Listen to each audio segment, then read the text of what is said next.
approximately $2.86 million to finance the Youth Empowerment Project. Madam Speaker, I align myself with the interventions of my colleagues who have spoken before me, because they were correct when they said that if we have to be successful in our quest to improve the lot of young people, we must tackle inequality and social exclusion.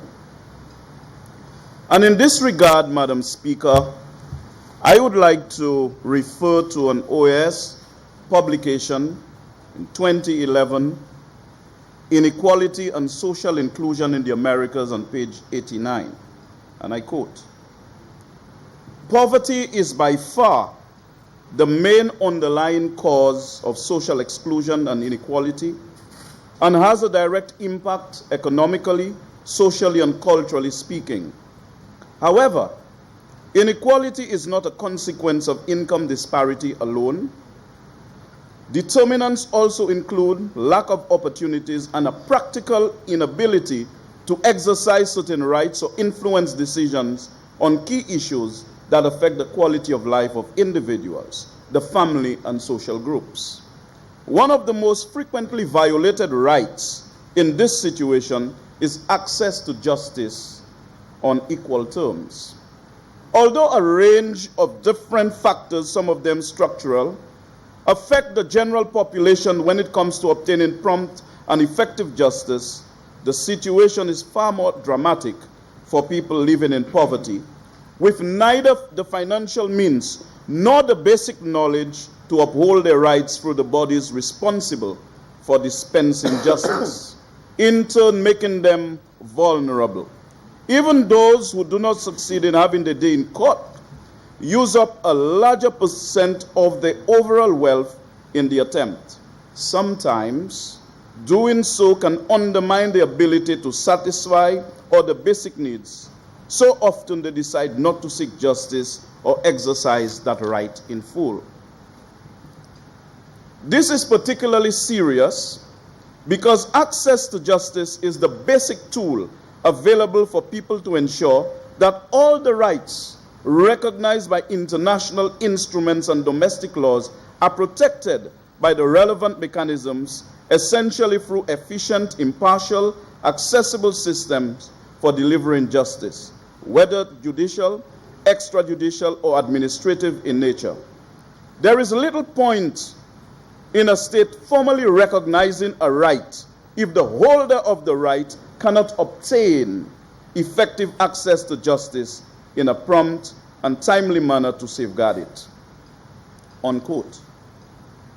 Madam Speaker, whilst we speak about addressing the causes and consequences of poverty and crime, we must pay attention to the plight of the vulnerable in this country. Poor people are always at a disadvantage in accessing justice, and even sometimes to get an inheritance, because they are in no position to effectively challenge in court, that it is taken away from them, and they are caught, they are locked in generational poverty. So poverty moves from one generation to the next. The member for Kaswi South was right. Most of the members on this side of the House would not allow a motion like that to pass without comment, because most of us were immersed in community development. We were largely foremost in fostering the birth and initial dynamics of the St. Lucia National Youth Council that organized youth all over this country, whilst the United Workers' Party at the time did not recognize and were at war. But that's for another show. I am very pleased, Madam Speaker, to indicate that the Labour Party, when in office, always endeavor to deliver to the young people of this country. At a certain time, at a certain period in our history, only the rich and affluent could have access education at higher levels. When the Labour Party got into office, we made bursaries available, we made scholarships available, we made uniforms available. We assisted poor people in accessing poverty at all levels. So we are not paying lip service to the business of young people.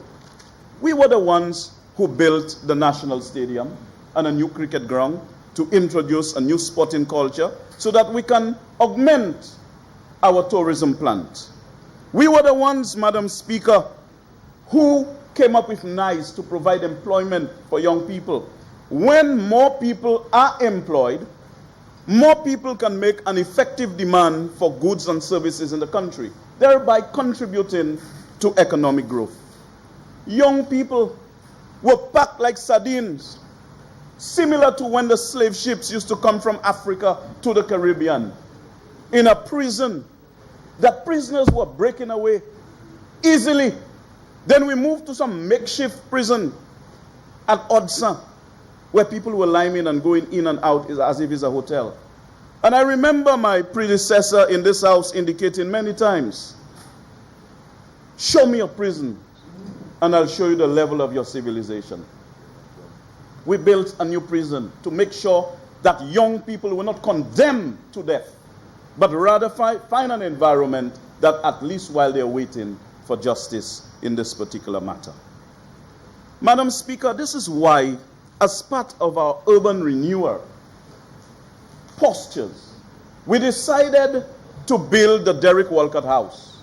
That project was intended to address the causes and consequences of poverty and try to reduce crime in the city by providing a better environment for our young people.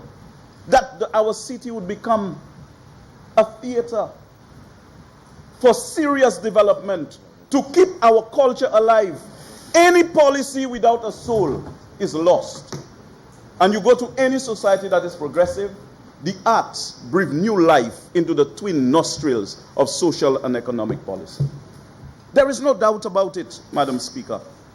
So, Madam Speaker, when we come to this Honorable House, and I have members opposite saying, oh, you all pay lip service to the business of youth. Irrespective of which government that occupies the corridors of power, we spend a substantial amount of monies on young people in this country, whether it's education, youth and sports, garbage collection, every single thing we spend on young people in the country. When we stand in this house and decide to say that the opposition is not investing in young people, and you all are the ones investing in young people, we are giving them the impression that somehow we are not utilizing the resources that we have to promote the development of young people. We must reflect in our discourse in this Honorable House the patent limitations that we have in terms of the amount of resources we have to invest. I am sure if resources were not limited, we would have never gotten out of office, because everything we promised, we could have delivered. But that's not the reality. That's not the reality. So when we come here and we just speak, we just say things, vai, say to people that the opposition was making $6.80 and we were burdening the poor people. So when we came to budget time, we should have moved from $6.80 to $4, not from $2.50 to $4. Now, these are the kind of lies that is just not good for the development of the country. Let us have some more responsible discussions in this Honorable House. Every member on this side, when they spoke, indicated that they support the motion to borrow. The member for Kaswi South even indicated that it was inadequate. And we understand we have competing priorities. So let us speak to young people in a more responsible way, to say to them that we have $100 million available. This is how the Labour Party is spending it, and this is how we are going to spend it to create a better environment for you. I don't think that they're up to that type of debate. They're not up to that challenge. We must elevate the standard of debate here where the resources of our country is concerned. We cannot continue that path of attacking each other. This is why I have stated on platform and anywhere that I speak on politics, I am not one who's motivated to attack politicians. Everybody say, politicians are not good and all politicians are the same. This house contains persons who came from the general society, a microcosm of the St. Lucian society. Whatever is in the society is present in this house. You find good people in the society. You find bad people in the society. You find all types in the society, and in your parliament, it will be reflective of the society that we have. But I know the realities that surround us as politicians, the kind of horrors that we face. Nobody in this country, nobody go through it. But yet still, we come here and we behave as if when we're on this side, we are lords and gods and we know it all. And when the opposition speaks responsibly to a particular motion or a particular bill, it's always some abuse and always some unnecessary attack. We support the motion, Madam Speaker, and we are saying on this side that we do not pay lip service to youth development. We have been involved, and we are going to continue to commit ourselves to the development of young people. And in closing, I want to say, had we been in office, we would not have destroyed the NICE program. We would not have adulterated any program we have put in place. In fact, the Labour Party has been criticized by the United Workers' Party because it invests so heavily in social programs.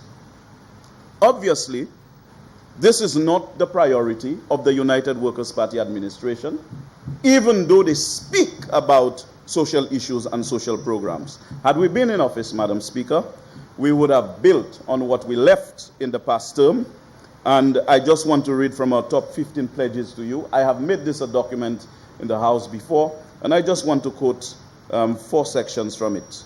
We will assist parents in meeting the cost of the fees for CXC exams. We will transform the Sir Arthur Lewis Community College into a university college with full degree granting status. We will rejuvenate the city of Castries, restoring it to its former status as the most attractive city in the Eastern Caribbean. And I spoke to the Derek Walcott project. And finally, we will completely transform the agricultural sector, focusing on new value-added products like nutraceuticals and organics, unquote. All of this to involve young people in the economic realities that surround us, to give them access to opportunities that they did not have before, Madam Speaker. And so let us not go down that route again. I'm not in the mood to enter some full-scale assault on the postures of the United Workers' Party, and of course, to go overboard in accentuating what we have done for young people in this country. So I'm hoping that next time we come to this House and we debate policies like this, we do it with class. We do it with a certain calmness and a certain professionalism that will ensure that we improve upon what we found, Madam Speaker. I thank you, Madam Speaker.